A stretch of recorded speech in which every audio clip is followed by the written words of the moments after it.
You're listening to the podcast From Israelite to Jew with Michael Sadlow, Episode 14, Hellenistic Judaism. Over the last several episodes, I have focused on the Jews of the province of Judaea, the intense political and military activities during the consolidation, expansion, and collapse of the Hasmonean line from 162 to 30 BCE would not have impacted or made much of a mark on the lives of most Jews, I suggested. The rhythms of their daily life and life cycle depended little on the rulers. There is little evidence to suggest that most Jews would have cared very much, even about whether the ruler was a Jew or not. They would have been much more concerned with whether the central public cult, the temple, continued to operate properly. In previous episodes, I have mentioned the importance of the temple in Jerusalem, and it is worth taking a few moments here to discuss what we know and don't know about its role during the 2nd and 1st centuries BCE. Almost all organized political groups through the Mediterranean basin and in West Asia had a public cult, a divinity or set of divinities acknowledged as supreme, and often having a centralized and important cult site within some geographical region. I think that it is in many respects useful to see the Jerusalem temple in this same way. It was the geographical location of the public cult of the God of Israel. For Jews as a community to stay right in the eyes of God required that they punctiliously fulfill their obligations to God at the Jerusalem temple. There is a gap, though, between the public cult and private, or maybe better, popular or domestic religious practices. Although the Hebrew Bible ordains 3 pilgrimages each year to Jerusalem, it is hard to imagine that many Jews outside of the city's immediate environs would actually do this. Given the distances, the costs, the dangers, and the disruptions, it would not be surprising if most Jews made the pilgrimage far less frequently. This fact helps to highlight a question that in any case presents itself. If the public worship of the God of Israel is centralized in this single institution, where, when, and how did most ordinary Jews worship and connect with God? Surely they called upon God and his minions to protect them, to help them prosper, to heal them, and to harm their enemies. All the regular things that most people in most times invoke the divine for. They presumably observed Sabbaths and holidays, as did their families and communities, all without a temple. So how important exactly was the temple for these Judean Jews? On the one hand, very important, although the nature of this importance would have been a little different for different groups of these Jews. For those living in and around Jerusalem, the temple undoubtedly loomed large. It was the central cult site of Jerusalem, and many, if not most people, would in some way have been economically dependent on the temple and its activities, even though, and this is important to remember, the temple at this time was not nearly as grand and impressive as it would become after Herod's rebuilding, a century-long stimulus package that ends only shortly before the temple's destruction. For other Jews further away, of course, the temple was critically important as a place to assure God's continuing protection of the group, although it would have been less important from the perspective of individual needs. Day to day, the temple would not have loomed very large for these Jews. What about the Jews who lived even further away from the temple, though? Even by the mid-2nd century BCE, the Jewish diaspora, as it is sometimes called, was extensive. The Jewish community established in Babylonia during the 6th century BCE was undoubtedly strong. We have extensive evidence of Jewish settlement in Asia Minor, that is Turkey, the Greek and Mediterranean islands, Egypt, and other parts of North Africa from the 2nd century BCE on.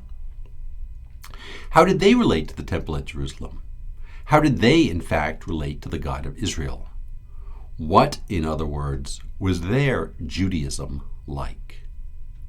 Before actually trying to answer this question, let me put the question itself into a larger historiographical context. That is to say, the question has been discussed by scholars for well over a century. In these scholarly discussions, the question or issue of Judaism outside of Judea has almost always boiled down to the question of assimilation or acculturation.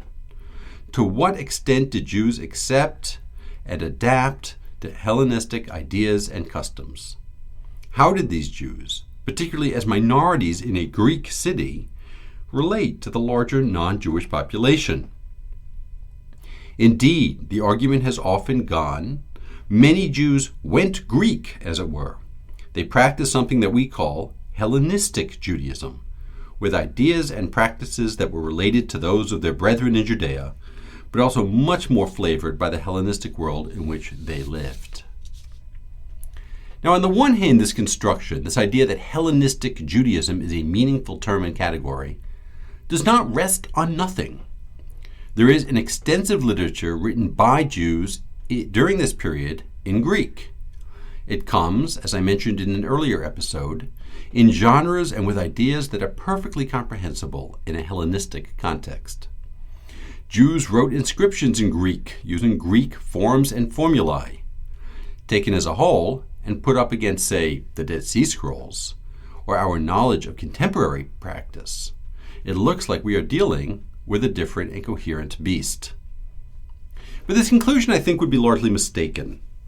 The positing of a distinctive category, Hellenistic Judaism, is, I believe, deeply flawed, both methodologically and theoretically.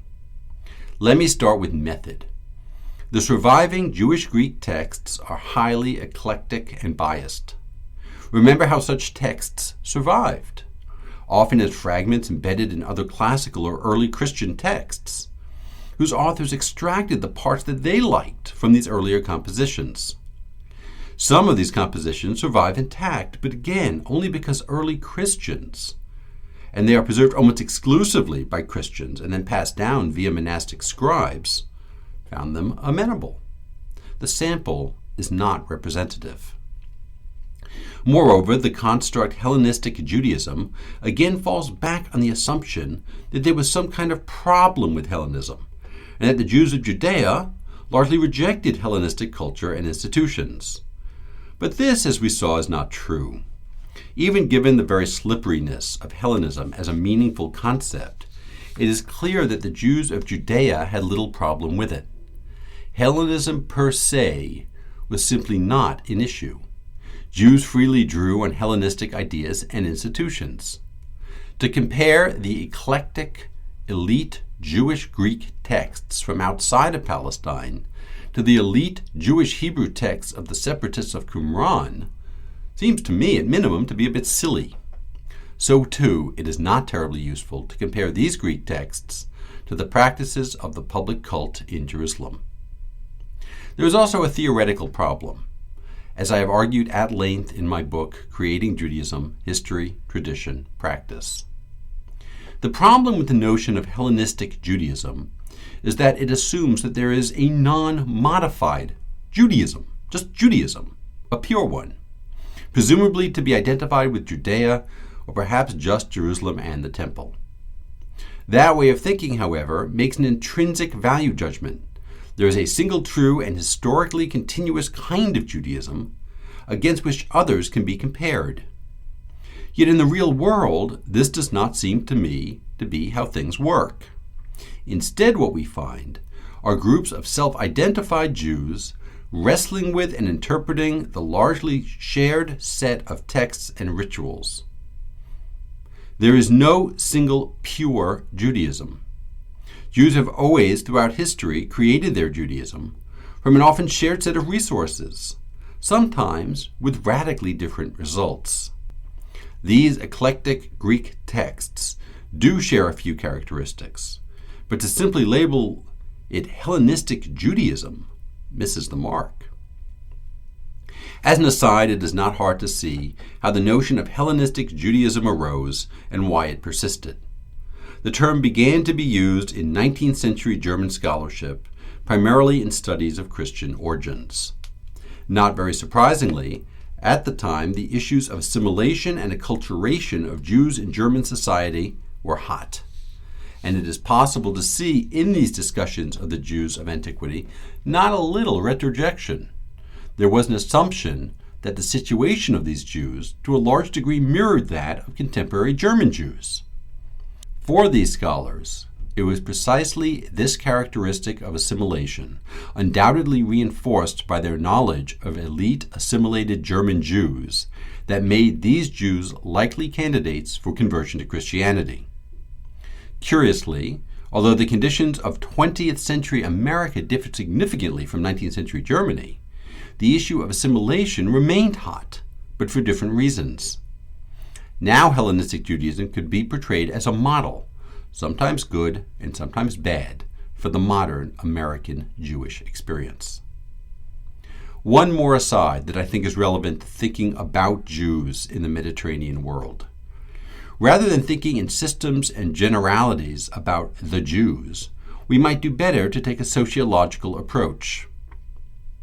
Certainly, the Judean worshippers of the God of Israel who first landed in a Greek city, new immigrants, will behave in a different way than their children and grandchildren.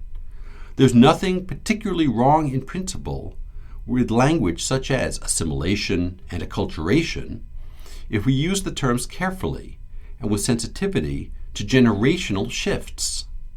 A Greek city that received a constant stream of new immigrants from Jerusalem, and I'm not sure I know of any city just like that, is going to contain a different kind of Jewish community than one that received a large influx of immigrants 3 generations earlier. The immigration patterns of Jews throughout antiquity are, of course, obscure, but I think that the issue can receive more attention than it has to date, and there might be much that is left to learn. Enough historiography. What do we really know about these Jews? Jews occupied a bit of an anomalous position within the Mediterranean Greek cities. On the one hand, they appear to have been well integrated. We have no evidence from this period that Jews had to live in certain quarters of a town or city, although it is reasonable to assume that Judeans, as any other ethnic group, would tend to live in concentrated clusters, as we can see a little later on in both Alexandria and Rome. The surviving Jewish contracts, almost all from Egypt, show that Jews maintain close social and economic ties with non-Jews. There is little evidence that Jews would have been recognizable by their looks or dress. Unlike the medieval and Renaissance portraiture that had a stereotypical look for a Jew, there was no visual trope in antiquity that would identify one as a Jew. In most ways, Jews were like anyone else. Most ways, but not quite all. Remember that we are not now in a world of Jews and Greeks. Rather, most of these Greek cities hold a much more complex dynamic of multi-ethnic relations. In Egypt, for example, most of the Greek cities contain relatively few actual Greek citizens, with most of the residents classified as Egyptians, who have lesser legal rights. Rome was also a hodgepodge of different ethnic groups, each organized to various degrees, with their own grievances and patterns of social relationships. Jews were just one of many groups competing for rights and privileges. Unlike these other groups, though, Jews continued to maintain several customs, which they saw as commandments of their God, that limited the degree of their social interaction. The 2 most important sets of customs by far, and as well observed by their non-Jewish neighbors, dealt with food and the Sabbath and holidays. Aside from circumcision, there was almost no awareness in any extant non-Jewish source of any other difference between Jews and their neighbors. The ramifications of the food taboos in particular can hardly be overstated. Jews in antiquity almost certainly derived their understanding of these laws directly from the Bible, which, as you might remember, had been translated into the Greek version, the Septuagint, around 200 BCE, at least the first 5 books, the Torah. On the matter of permitted and forbidden species of animals, the Bible is relatively clear. Among regular land mammals, only those animals that have split hooves and chew their cud were permitted to be consumed, or as we might say, kosher. Fish must possess both fins and scales. Certain kinds of birds were permitted and others forbidden. The Bible contains no general rule to classify them. From a very early time, Jews apparently tended to take these rules seriously. One of the primary ways in which archaeologists today identify an Israelite or Jewish settlement in Judea is the absence of pig bones. The Bible is less clear about several other matters. A story about Jacob wrestling with the angel is used to explain the popular custom of avoiding the sciatic nerve of an animal. God forbids the consumption of an animal's blood, but gives little guidance as to what that means. An obscure rule forbidding the consumption of a kid in its mother's milk appears 3 times. The Bible contains contradictions on whether all meat to be consumed is first to be sacrificed at the temple in Jerusalem, a stricture that would massively limit meat consumption outside of the city's immediate neighborhood, or whether animals might be slaughtered for consumption in other places as well. It is worth noting the differences between what the Bible actually says and today's common understanding of the laws of kashrut. There is no mention in the Bible of salting meat to drain the blood, of not consuming meat with dairy products in general, or of avoiding non-Jewish wine. If there would have been restrictions on which cooking utensils could be used, that is, whether a pot or plate was kosher or could be koshered, it would have to derive from the purity regulations rather than the food taboos. These interpretations and extensions of the biblical prohibitions already began to take place in the Second Temple period, but would much expand later in the hands of the rabbis. We see this expansion even in the biblical book of Daniel, in a part that probably dates to the 2nd century BCE. In the first chapter, Daniel and his companions are selected to study in the royal court, and as perks, they receive portions of the king's food. But they wouldn't eat it. As verse 8 reads, Daniel resolved not to defile himself with the king's food or the wine he drank, so he sought permission of the chief officer not to defile himself. Daniel and his companions thus moved to a diet of legumes, much to the benefit of their health. The language of purity is interesting here. Foods are to be avoided because they cause some kind of impurity. Similarly, in the apocryphal book of Judith, Judith refuses a general's food, consuming instead the food and wine that she brought along for herself. Observance of these food taboos complicated the Jewish position in these Greek cities. It was not just that Jews would be limited to the extent to which they could enjoy the neighborhood block party or go drinking with business associates. These would be irritating, but minor annoyances. The problem ran deeper. Sacrifices, which really involved not just the roasting but also the communal consumption of the meat, was a regular part of the civic life of these cities. Every other ethnic group known to us could participate in this aspect of civil life. Sacrificing to the gods of the city was not a rejection of their own ancestral gods. For Jews, of course, it was different. Given the Bible's clear, harsh, and repeated prohibitions against sacrifice to other gods, there was simply no way to get around this. And the problem was, there was no way to get around sacrifice when it came to military service.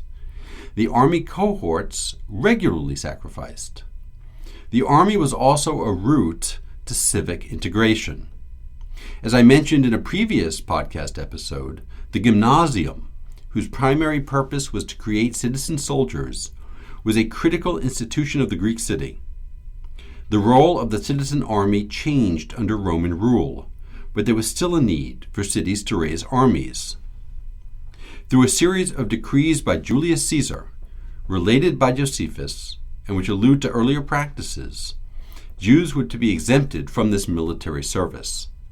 As one governor writes to Ephesus, Jews, quote, cannot undertake military service because they may not bear arms or march on the days of the Sabbath, nor can they obtain the native foods to which they are accustomed. I, therefore, like the governors before me, grant them exemption from military service and allow them to follow their native customs and come together for sacred and holy rites in accordance with their law and to make offerings for their sacrifices. The Jewish exemption from military service had two conflicting dimensions to it. On the one hand, it marginalized Jews and stood as an impediment to true social integration. Then, like now, the army served as something of a melting pot. On the other hand, though, military service was expensive and dangerous, and some of the other ethnic groups competing for crumbs from the Greek and Roman elite would have seen this exemption as unfair. Singling the Jews out could thus exacerbate local tensions. This decree, and the many others like it reported by Josephus, singles out for particular notice Jewish food and Sabbath and holiday observance. It also mentions, though, sacrifices. You heard that correctly. The Jews of Ephesus are permitted to continue to make sacrifices. This might, of course, mean nothing more than despite their unwillingness to participate in their local civic sacrifices, they are allowed to send offerings to Jerusalem. It might, though, point toward a much more complex and surprising attitude of Jews toward sacrifice. The Jerusalem temple, you might be surprised to learn, was not the only Jewish temple in operation throughout antiquity. The Samaritans had a temple on Mount Gerizim, but that, as I mentioned, was destroyed by the Hasmoneans. There was another temple, though, operational in Leontopolis in Egypt. According to Josephus, this temple was established by one of the family of Onias, presumably one who escaped from the intrigue that led up to the Maccabean revolt. This temple, built in the plan of the one in Jerusalem, and operational until its destruction by the Romans around 73 CE, was ministered by a priestly family that arguably had a far stronger claim to the high priesthood than did the Hasmoneans. Like the Jerusalem temple, its primary function, presumably, was to offer sacrifices for and on behalf of the people Israel. We have not yet definitively located the site of this temple or its archaeological remains. But what is perhaps most striking to me about it is the relative lack of polemics against it in extant contemporary Jewish literature. That is, there is little evidence that contemporary Jews, even in Jerusalem, questioned its legitimacy. Now, maybe this is simply an accident of source preservation, or maybe it played such an insignificant role that the polemics would not have been worth the time or publicity. But maybe, just maybe, it was also because nobody questioned its legitimacy. Maybe, drawing on the traditions of the Hebrew Bible that permit the slaughter of meat outside of the Jerusalem temple, Jews in places like Leontopolis and Ephesus not only slaughtered, but quite predictably would have understood and structured their slaughter as a sacrifice. I'm not suggesting that these local places of sacrifice would have exactly replicated the Jerusalem temple or replaced it, which would have continued to serve as an important symbolic and ideological center. But smaller local temples could well have been part of the common fabric of Jewish life outside of Judea. Today we often use the word temple synonymously with synagogue, but such was not the case in antiquity. Places more aptly called prayer houses for Jews emerged in Egypt in the 2nd century BCE. We do not know very much about them or what went on inside them, but presumably Jews did pray in them. Synagogue is a Greek word denoting a gathering, and dedicated synagogue buildings began popping up after this throughout the Mediterranean basin. Curiously, the institution is not attested in Judea itself until the 1st century CE. In any case, if Jews prayed in these synagogues, it was most likely not done in a regular way with a regular liturgy like today. Maybe they would meet regularly for Sabbaths and holidays, read portions of the Torah, recite a fluid and changing liturgy. They may well have used Greek. They appear to have been modest buildings. Is what I've described in this episode Hellenistic Judaism? I've intentionally told a story that largely avoids the scattered extant Jewish texts written in Greek in different Greek genres. I have made this choice because these texts, to the extent that they are at all representative of what was actually written at the time must have been largely marginal. The histories that seek to retell the biblical history in a way that sounds better to a Greek historical ear, the philosophical texts that wrestle with the philosophical and theological problems that the biblical texts would have posed to somebody familiar with Greek philosophy, these are fascinating texts, but they seem to be produced by and for a very tiny elite crust of these Jews. They reflect concerns and tensions that they would have felt more than others, and more importantly, they reflect a need to articulate and make sense of these concerns. Even if they articulate these tensions in a more sophisticated manner, though, the fundamental practices and beliefs are largely consistent with the story I've attempted to trace here. In the book 3 Maccabees, for example, which tells a story that is a kind of cross between 2 Maccabees and the book of Esther, the king Ptolemy directs his rage at the Jews of Egypt. The Egyptians join in their hostility to these Jews, primarily because they kept themselves apart in matter of food and worship, familiar themes. In this story, the Jews, of course, triumph, slaughter their enemies, go home in peace, and ordain a new holiday. This text and those of others, such as Aristobulus, the Jewish philosopher, who was deeply concerned about biblical anthropomorphism, Ezekiel the tragedian, who wrote a not very good Greek tragedy starring Moses, or Aristeas, the author of a letter that frames Jewish belief and practice as the epitome of reason, doth not a Hellenistic Judaism make. While these texts do look somewhat different from what we see in Judea, they are not a coherent system, but a set of self-reflective articulations that attempt to make sense of traditional practices and texts. There is nothing particularly novel or counterintuitive about such a process. It is pretty much what we should expect to happen. We have moved over these last few episodes from the kings and rulers in Jerusalem to more common folk. It is now time to move back again, though. There is no more interesting and controversial king to sit in Judea than Herod the Great. Peacekeeper, sponsor of one of the largest public works projects in history, masterful politician, megalomaniac, and murderer, it is hard to capture his personality and reign with simple adjectives like good or bad. And so, in the next episode, we will turn to the fascinating and horrifying, the one and only, Herod the Great.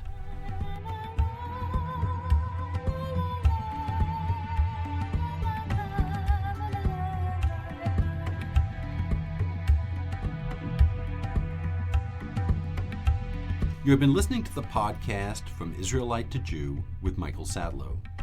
The original score is by Neil Ginsberg with vocals by Michelle Tattenbaum. Technical assistance was provided by the Language Resource Center and the Instructional Technology Group, both at Brown University. More information can be found at msatlow.blogspot.com or at mlsatlow.com on the public education page. I welcome your comments. Thank you for listening.